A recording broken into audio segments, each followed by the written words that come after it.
How did we get to where I am today? Well, a few things happened. One, I came to a breaking point where I wanted to burn it all to the ground, and I was not in a good place mentally.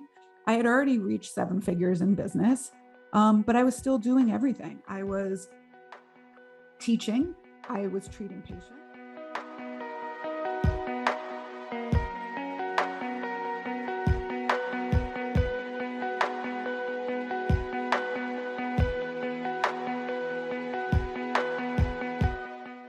Hey there, everyone. Thanks for joining me for another episode here at Female Empowered. I'm your host, Krista Gurka. Today is story time, ladies and gentlemen. And today we're going to go back, way back to how it all began. I hope you stick around to hear how I built a multiple seven-figure company, Pilates in the Grove, with multiple six figures in annual profit, which requires less than 10 hours of in-studio time from me each week. And to be honest, that's if I want to go into the studios. And I actually do like to go into the studios because I do still have a day that I treat patients. I love the clinical work. I love still being a physical therapist. I love still teaching classes. It's the perfect combination for me to be able to still use my skills as a physical therapist. But for example, this year in 2022, the Pilates in the Grove has done, we hit our goal. So we did over seven figures, and we will have over $200,000 in profit. I think, I don't know 100%, but we will have multiple six figures in profit in the business at the end of the year. So what I wanted to do was kind of share my story with everyone and how I got to where I am today. It definitely was not a straight line. And this will be probably a lot of stream of consciousness talking because I don't have a script for this. And to be honest, no one's interviewing me for this. So I'm like sitting in front of my computer, staring at myself in the screen. And it seems kind of funny just to be talking about myself. It's a little odd, but anyways, I thought if I shared my story, it would resonate with some of you and you could maybe see yourself in that. And if you're in this place where you're like, I don't understand how I can grow because I cannot take one more thing on my plate. I'm already crumbling under the weight on my shoulders. I'm already crumbling from, the amount of work I'm putting into the business. And I'm not even really seeing that much profit. I'm not even paying myself that much. Or,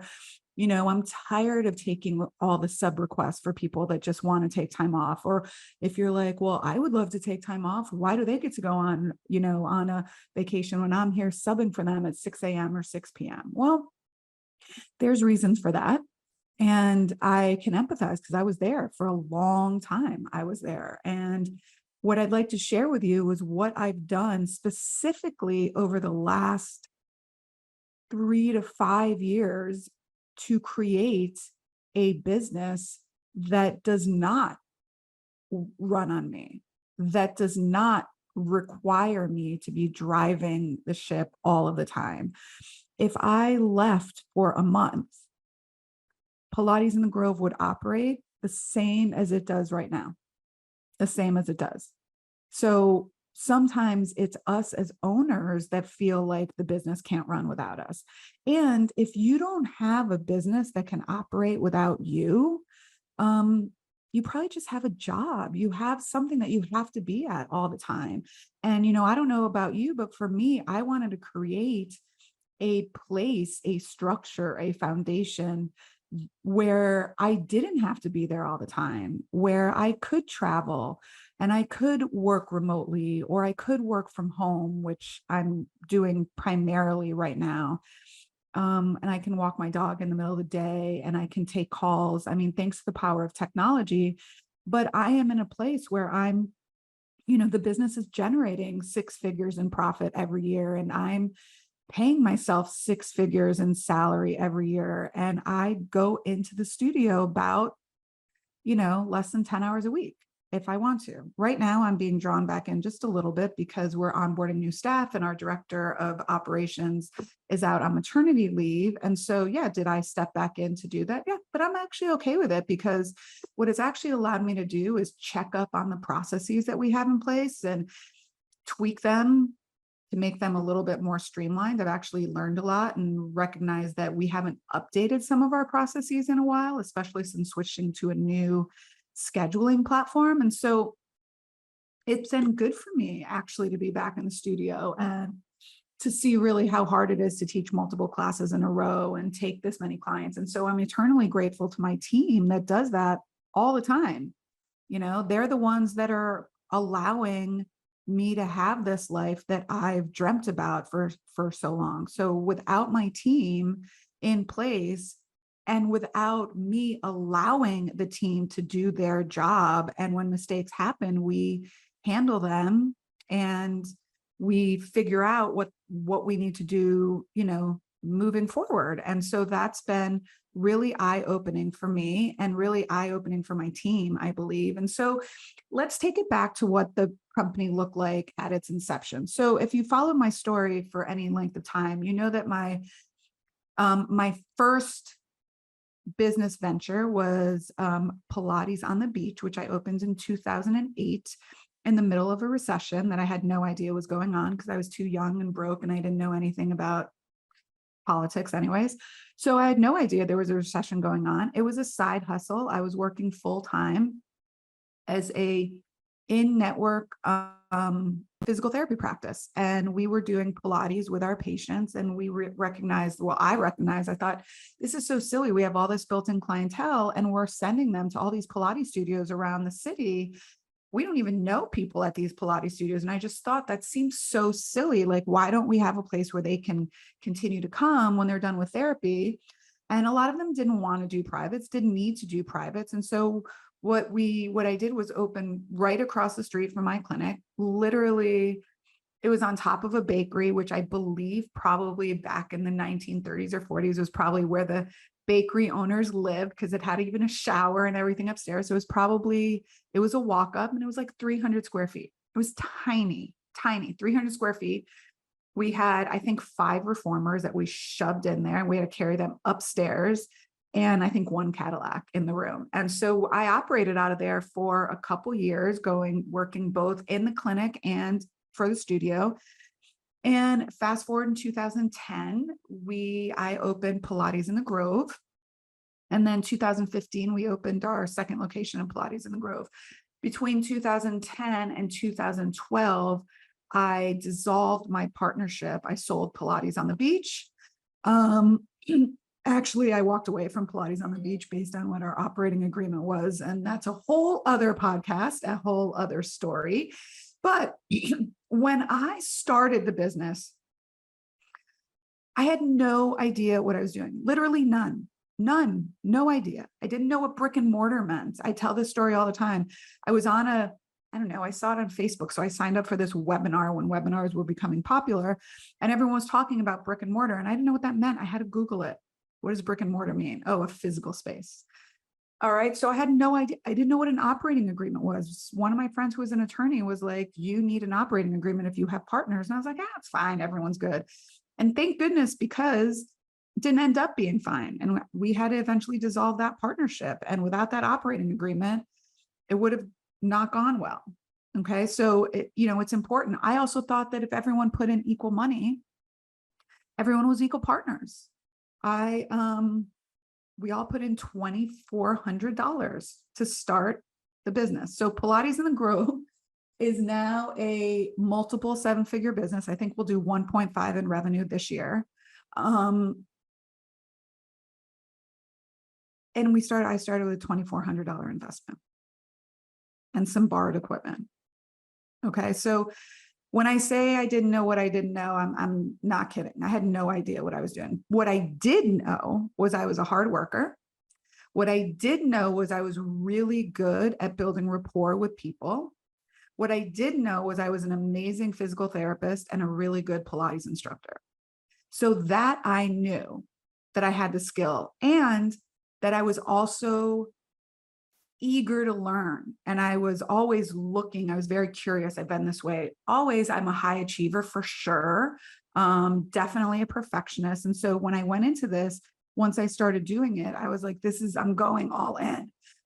I am not going to fail. Okay. So now that energy, that mindset was great up until a certain point. That was great to get me to multiple six figures. That was great to opening into 3 and 4 locations at one point at our height. Because I was just like, I am not going to fail. I am not going to fail. I can make this work. I can figure it out. What happened along the way was I failed to build the infrastructure that a growing business needed. And this came from my lack of experience and lack of knowledge in really understanding business. I don't have an MBA. I have a master's of science. Okay. Everything I have learned in business has been through the help of a Google search bar, YouTube, and then finally getting out of my own damn way and asking for help, getting business mentors, enrolling in business programs, enrolling in masterminds, reaching out to people that were doing what I wanted to be doing, being in the room with people that were leveling me up, holding me accountable, challenging me to be better. And finally, and I think most importantly, I recognized that I had to grow into a different person to be the CEO that I am now. And that change happened with a lot of mental health therapy, with myself getting a therapist, with myself recognizing that my strengths were also my kryptonite. And I was getting in my own way because of how I felt personally and the beliefs I told myself in my head of how things were supposed to be. That my control, my need for control was creating this obsessive, compulsive, go all in, grow at all costs mentality that was driving me into the ground and was killing the culture and the growth and the openness and authenticity of my team. And I recognize that had I not turned that around, I would not be where I am today. I would not be the visionary of the company. I would still be in it, dotting every I, crossing every T, looking at every email, sweating over this cancellation that wasn't handled properly. Okay. I was driving myself crazy, just living in the minutia of what drains us as business owners, right? What trains us as self-funded women in business, especially in healthcare and wellness and fitness, is being responsible for getting coverage when your staff can't make it, being responsible for returning emails and being the point of contact for clients, being responsible when people are like, oh, I want to go on vacation for a month at a time. And now you have to figure out who's going to cover their classes. Feeling beholden to instructors or therapists when they're going to leave and then just saying, oh, I'm just going to pay you more. And then realizing that you're really cutting into the profit of the business before you even pay yourself. Recognizing that I didn't know my ass from my elbow and I didn't know what I didn't know. I got to a point where I needed help because I didn't know how to grow the business. I didn't know how to create emails and nurture sequences that spoke to the messaging and brand of our vision. I didn't know how to hold staff accountable. Why? Because I was a people pleaser and I hated confrontation and I didn't like calling people out. I act like I'm, I put out this big front, like I'm this don't mess with me. This is how it is. But it's hard for me. I'm not comfortable being uncomfortable, which is why I don't love confrontation, which is why I was a huge control freak, because if I controlled everything, there was never had to be a mistake. I didn't have to handle the things that you can't plan for. And I hated that. I didn't like feeling uncomfortable. Now, thanks to therapy and learning that everybody goes through these kind of things, is I'm okay being uncomfortable. Growth happens when you're uncomfortable. Okay. So how did we get to where I am today? Well, a few things happened. One, I came to a breaking point where I wanted to burn it all to the ground, and I was not in a good place mentally. I had already reached 7 figures in business, but I was still doing everything. I was teaching, I was treating patients, I was running the day to day, I was handling vacation requests, I was doing payroll, I was onboarding new staff, I was hiring new staff, I was in charge of the sales and marketing processes. I was still taking laundry home to my home to do laundry at home. I was responsible for subbing. I was doing everything. And that was of my own design, to be honest. And what was happening was my home life was shit. I was a disaster at home. I was super unhappy. I was yelling at my husband all the time for no reason. And I was yelling at my kids all the time. My cup was, forget about overflowing. It was literally like a drinking from a fire hose. It was like crazy. Okay. And I recognized at one point that no amount of success in business, no amount of a high salary or multiple 7 figures in business is going to change how I feel. And I need to pull my big girl pants up and recognize that if I want change, I need to be the one to change. So I cried for a couple days. I said, fuck this all. I'm going to burn it all to the ground and go work in Amazon. And then I wiped my face. I put my big girl pants on and I said, no, I am the problem here and I can change this. And so I started, I enrolled in a business program. It cost me probably about $75,000, of which I actually applied for a state grant. So I tell people this all the time. You can apply. There's lots of funding if you want to invest in programs in your business. Lots of funding. So I got almost 80% of this whole program paid for by the state. I had to, it wasn't just like they gave me $80,000, but I had to provide paperwork and show that I was adding employees to my business, and I was growing the infrastructure, and I was a minority owned business, and how many, there's a lot of paperwork they have to do, but it was worth it. They gave me like $65,000 to enroll in this program. And so what came out of that program was I started actually learning how to create an infrastructure in my business.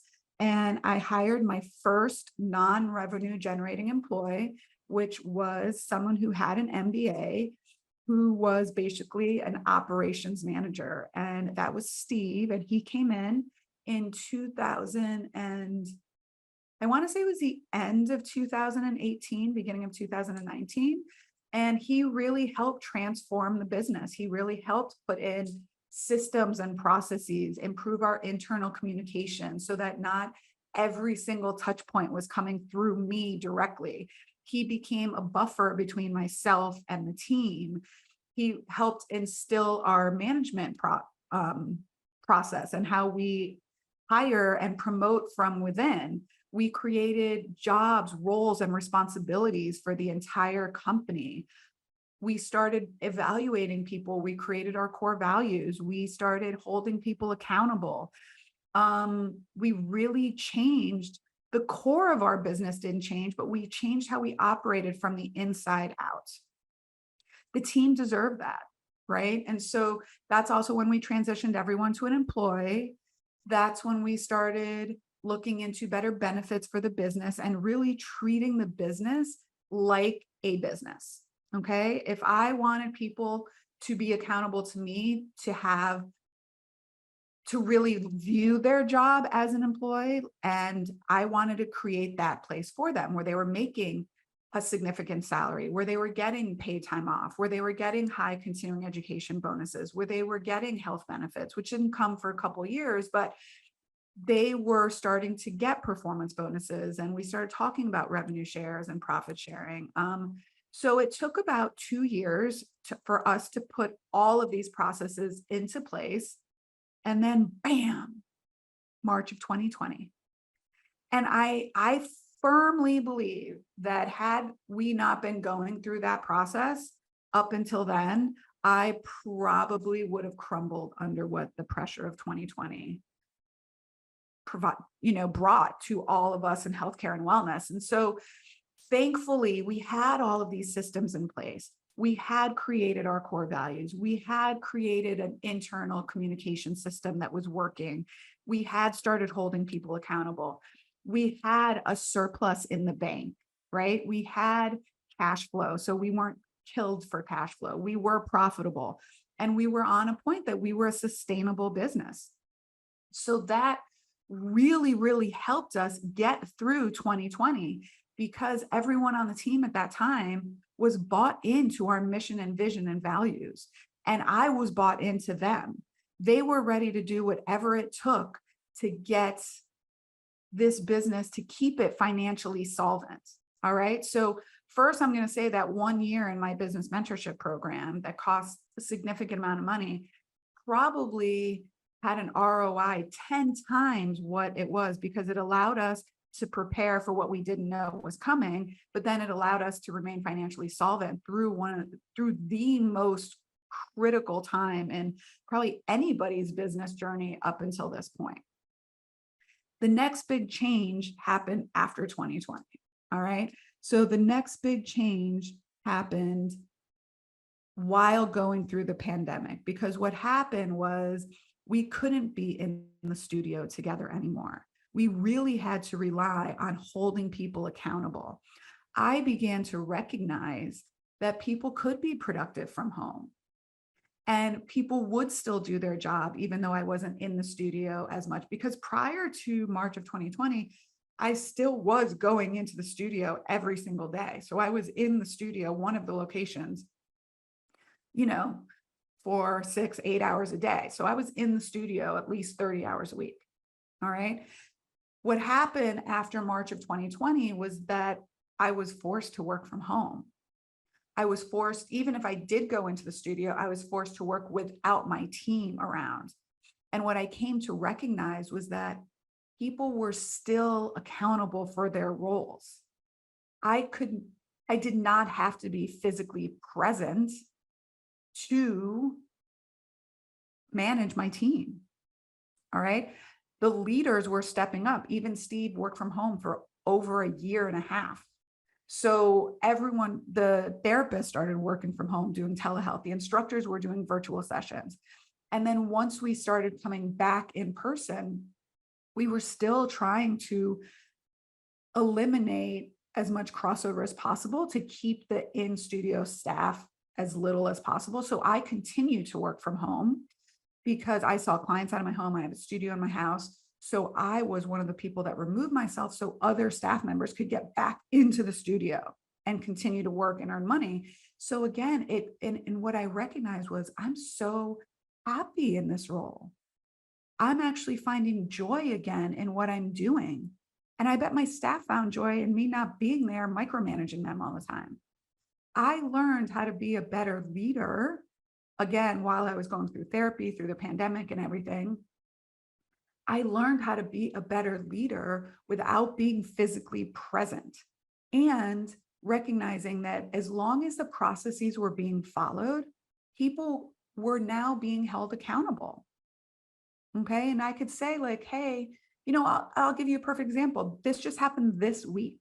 This week, I was looking at something on the system and I recognized that I was like, we have 4 clients that are still on this like unlimited special that we started at the beginning of last year just to kind of test out unlimited again, because we had taken it off of our services after COVID. And I recognized, and my initial reaction was, I was like, what the fuck, dude? Like, are people not paying attention? How did this slip through the cracks? Because really it slipped through 1, 2, 3, 4 people technically who are supposed to be finding it. And the old me would have seriously flipped my lid. The new me did get a little bit upset. I did. And I said to my administrator, I was like, what is going on with us? And I said, this is one of the things that we have to be accountable for. Okay. And I recognized, and so they looked at it, they were like trying to find the thread. And eventually what we ended up coming down to was nobody got into a real argument about it. Everyone took accountability for what they thought their role was. And my role in that was that one, either the process wasn't in place properly to find that, or we need to figure out how we're going to discuss this with them at this point. So no problem. It was a mistake. It happened.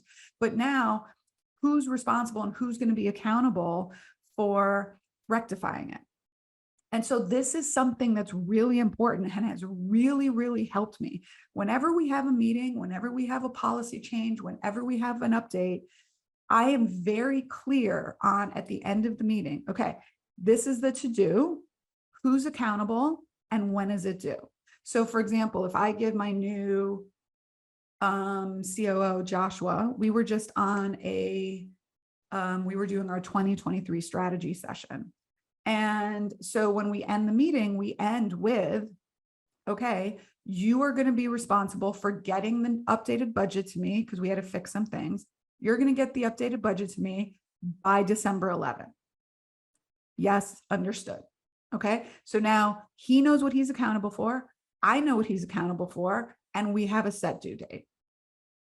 So this is what happens when people feel like they're not getting the most out of their staff. It's usually because a lot of times as an owner, as a business owner, we're not setting clear expectations. We're not being clear enough. So it's really important to be very clear. I'm onboarding new staff members right now. So I tell them what my expectations are, from everything from the expectation is that you'll arrive in studio, parked, bag put away, whatever thing you need to put away, and be ready to teach 10 minutes before your session time. Okay. The expectations, you're the last person out of the classroom. So everything from like real role and responsibility to, if you do these 4 things, you will be exceptional at your job. And the 4 things are: be a good and smart human, be a good team member, support our clients, and give more than you ask. So we have a whole list of expectations, literally like 20 things. And some of them I always tell people, I'm like, you'd be surprised, but everything on that list came for a reason. All right.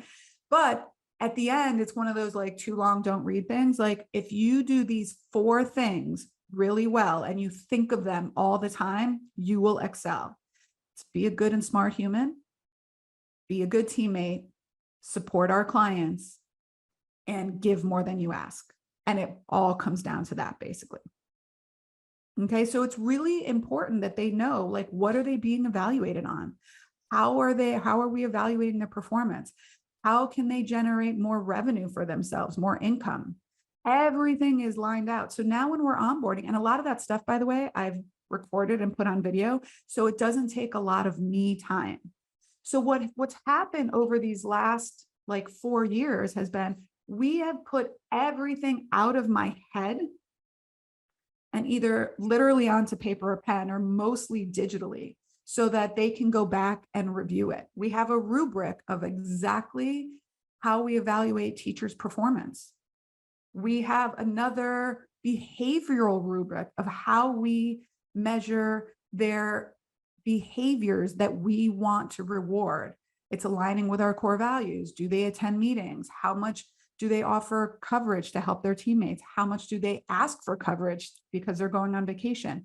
So we reward not only performance, but also behaviors in our company. All right. So if I could put in a nutshell, what's really changed over the last 4 years is I have much more capacity, energetically, time-wise, and emotionally, to do the things that I'm really good at, which are drive the business forward through strategic planning, because I am not doing these day-to-day operations anymore. Okay. I'm not being called into meetings all the time. I am not having people knock on my door, ask me a bunch of different questions. I am not getting, well, I do get a lot of Slack messages all the time, but I'm not getting 17,000 emails or text messages every day. Clients don't go through me. There's several people that clients go through and staff go through before it gets to me. Okay. So if you're thinking like, I want to grow into a high 6 or 7 figure business with a team, these are some of the things that you need to put in place so that you can step back from the operations of the business and that business can be sustainable, because it cannot be sustainable if you're doing all the things. You will be the roadblock and you'll drive yourself into the ground in the process, right? So invest in money now on the front end so that you get that money and peace of mind back on the back end. My health, my mental health, my physical health, my emotional health, it's worth its weight in gold to me. So not only am I making more money now than I was back then, but I also have way more time and energy, and I'm enjoying my life significantly more. So I've almost doubled my salary and decreased my work output by like half. Okay. And it's not that I don't work and I don't work hard. I'm just focusing on the things that really need me to be doing them and take less energy and less capacity for me to do it. A lot of that time now is spent helping other people like you, like listeners to this podcast, like recording content for people, doing the marketing and sales and growth strategy for Pilates in the Grove, helping other female business owners instill and systematize their business with the same processes that helped me get to this point. Okay. So that they can double their income and decrease their workload. Right. And so sometimes it's not even decreasing the amount of hours we're working, it's decreasing the heaviness of how the work feels. Right. So it's not that business got easier for me, business stayed the same. I got better. I got better at recognizing what my skills were. I got better at hiring out and delegating things that weren't not in my zone of excellence. I got better at handling hard conversations and difficult decisions in the business. We get better when we work at getting better at the things that need us to get better at. I don't even know if that made sense. It was kind of a roundabout way of saying it. But so basically, that is how I've created a 7-figure business with multiple 6 figures in profit. Okay. That requires only about 8 to 10 front-facing hours of me each and every week. Okay. And that's because I still like that. Now, like I said, that doesn't mean I'm home twiddling my thumbs or sipping cocktails by my pool. What I'm doing at home is I'm doing things that really require me to do: content creation, strategic planning, collaborations with other like-minded businesses. I work heavily on the mentorship programs or Beyond the Movement mentorship programs for female healthcare, wellness, and fitness business owners. All right. Where I teach how to get these foundations. And I teach how to have the tough conversations with your team. And I teach how to create a hiring process that will attract and retain top talent in this industry so that your life gets easier. So that's really kind of like all in a nutshell, the last, 14 years in business. I've learned a lot. I've had a lot of help along the way. And now what I want to do is show other women, be an example of what's possible. So, I don't think I'm at the top of the mountain yet, but I've certainly reached a point where I'm ready to turn around and give people a hand and help them come up, if that's what they want to do. I'm here to answer questions. I'm here to be an example. I'm here to walk with women on their journey to get to create the business that they want for themselves and for their family. And if that means leaving your office at 2 o'clock so you can be with your kids, do that. If that means going in at 11 because you want to stay home with your pup or do whatever you want to do in the business, that's what we can create for you. All right. We don't have to do it the old way anymore. Women every day, day in and day out, are creating new ways to do business that works with the life that they want for themselves now in 2022 and 2023. So if I could leave you with just a few things that I wrote down, I wrote a few things because I just wanted to end with a few key points that I think have really helped me get to this point. One, you cannot go it alone.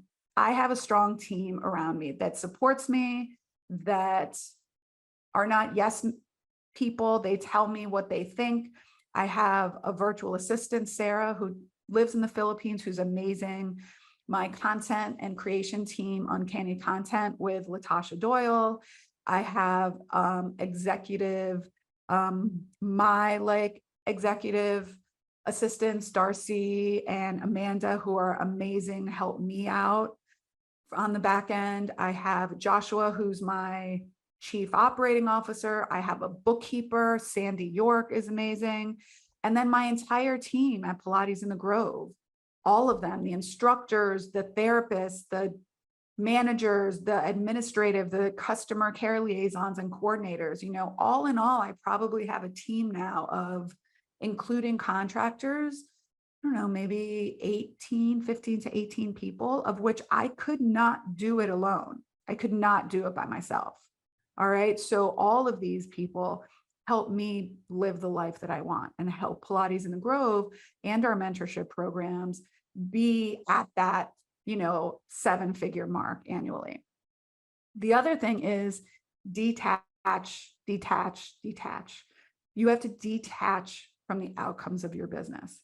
I am worthy, regardless of whether my business says 6 figures in revenue, 7 figures in revenue, 8 figures in revenue, $0 in profit. I am a worthy person no matter what.